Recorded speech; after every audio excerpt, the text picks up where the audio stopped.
and we'll have our condenser here. Okay, this is point 1, this is point 2, this is point 3, and this is point 4.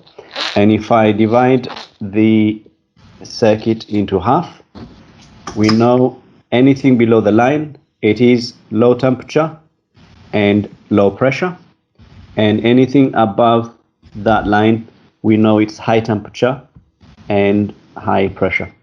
As you can see, we are coming at low temperature and low pressure. At this point, of course, it's low temperature and low pressure vapor. Okay, and at point 2, it's high temperature and high pressure vapor. And at point 3, it's high temperature and high pressure liquid. And at point 4, it is low temperature and low pressure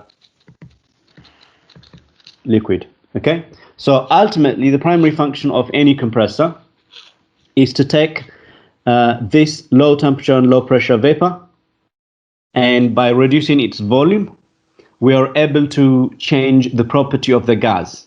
Okay, by reducing the volume, we will look at some of the compressors and how they function, and when it comes out, we are able to increase the pressure and increase the temperature. Okay, so when it comes out of the compressor, on the delivery side, we have high temperature and high pressure vapor. And ultimately, that's the primary function of a compressor. It also makes sure, it also serves as a pump. It makes sure that, you know, there's a continuous flow in the system by creating a pressure difference, low pressure and high pressure differences between the lower part and the other half part.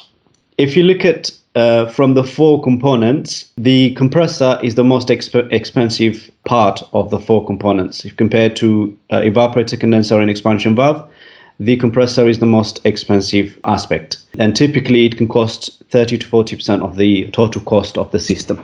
So the compressor is a very, very expensive component. So in all these classification methods, there are several ways of classifying them in even the other components that we've looked at. But one way of the classification aspect when it comes to compressors is based on the working principles. Okay, and the working principles, either, you know, the compressor use a rotor dynamic type, a moving rotary like a gear, or whether it use a positive displacement type, whether it's like a piston which moves up and down to displace the gas from A to B. Okay, so 2 classification methods. This would give you, I guess, a broad classification aspect. We'll look at into the, you know, subcategories or subfamilies. Ultimately, as we said, it's either the positive displacement or rotor dynamic aspects. But of course, we will concentrate mainly on those type of compressors, and we'll take some examples that we use in the RHP sector. Okay, so the first example that we'll look at is what is called a reciprocating compressor. The way the reciprocating compressor operates is it has a piston. So if you imagine, so here we have low temperature and low pressure vapor, and that is where I'm highlighting here. So the inlet to the compressor. We're bringing in the low temperature and low pressure vapor through here, and this is the total volume of gas that we're bringing in from the inlet, which is from the evaporator side. And therefore what we're doing is, as you can see, the piston is moving up. So as it moves up, as you can see, the area of the white gets smaller and smaller. Okay, ultimately you're only left with that last small part. Ultimately we're left only with that part. Okay, so you start with this big volume of gas, but ultimately at the end it's only that smaller part. So we are reducing the volume of the gas and therefore compressing it to a very, very small volume. And as a result, as you can see, ultimately it's only that part that is left. So we're reducing the volume of the gas by using the piston, by moving the piston back and forth in the cylinder. We're able to reduce the volume. So therefore, we send the compressed gas through the delivery side. So here, in here, we come out at high temperature and high pressure vapor.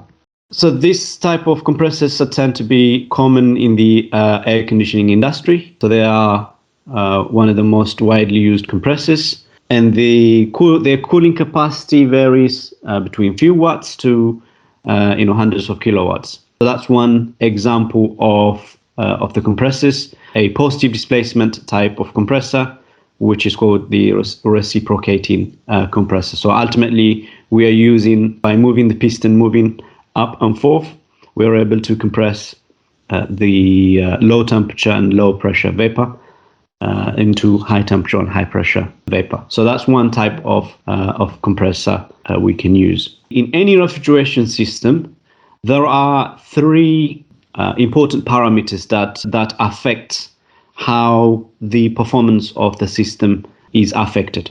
Okay, evap, condenser, compressor, and expansion valve. Okay, so inside circuit, of course, we have mass flow rate of the refrigerant continuously changing its state from liquid to gas, gas to liquid, liquid to gas.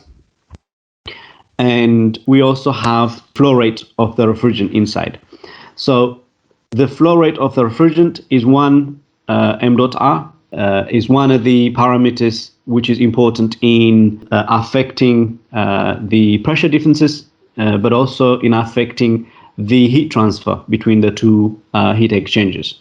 In most of the systems that we look at, we monitor the work input into the compressor. Okay, and that work input is driven by the pressure differences. It's driven by the temperature differences. We're referring to the temperature of the refrigerant, how the temperature of the refrigerant is important. So if I can have the compressor drawn here, for instance, I can call this TE, the evaporating temperature, and I can call this TD for the discharge or delivery temperature. Ultimately, the function of any compressor is to lift that temperature into that temperature. Okay, so let's say, for instance, if we're coming at 10 degrees C, okay, and our application is, let's say, 50 degrees C.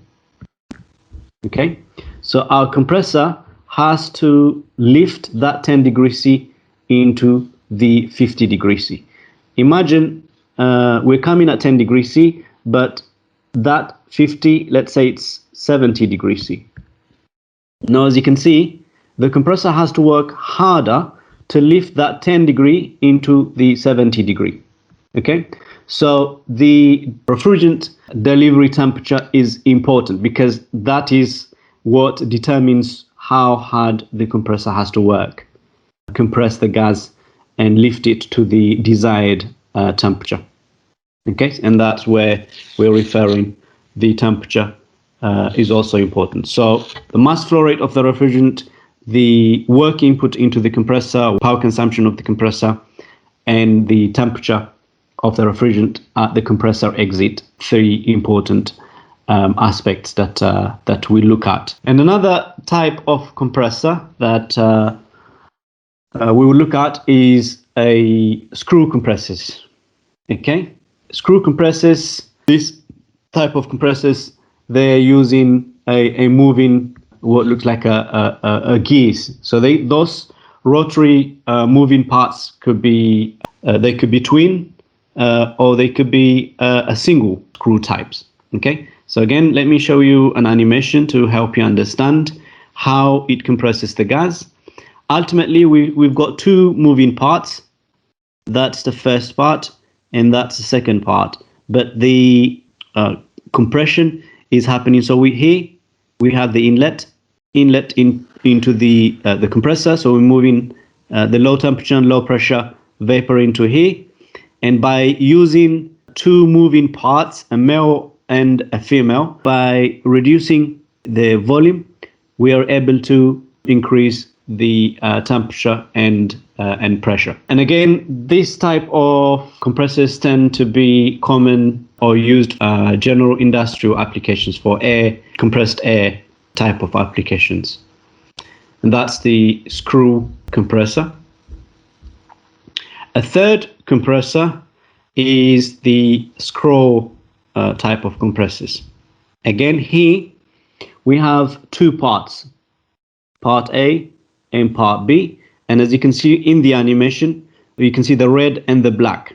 Okay, so the red is fixed. This one does not move, but the black moves in an orbital moving aspect. So if you like, so you're bringing in or drawing the refrigerant here, and if you follow it, all you're doing is you're squeezing the gas into a very, very small volume.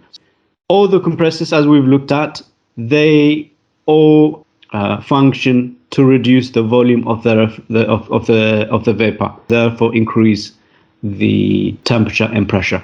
Okay, we've looked at three different types of compressors. There are three different ones, but they ultimately reducing the volume of the compressor, therefore increasing the temperature and pressure. So generally, the screw compressors are used in small capacities, 3 to 50 kilowatts of refrigeration and air conditioning and heat pump applications. And they're normally hermetic type of compressors. Ultimately, they are all sealed type of compressors. So this is what it physically looks like if you look at the screw compressors. So they tend to have large suction and discharge ports, which ultimately reduces the pressure losses. Generally, these screw compressors, they tend to have a very high volumetric and isentropic efficiencies. Okay, so that concludes the first part, which is looking at compressors. What is the primary function? So by now, the take on from the first half part is you should be able to know what is the function of any compressor. How does it work? How do we classify a compressor? What's the classification method? Again, we've looked at two classification methods. And then we've looked at a few examples or different types of compressors. Ultimately, they operate differently, but their desired objective is to reduce the volume of the gas, therefore increase the temperature and pressure. Okay, so that is just to quickly recap on the compressor aspect.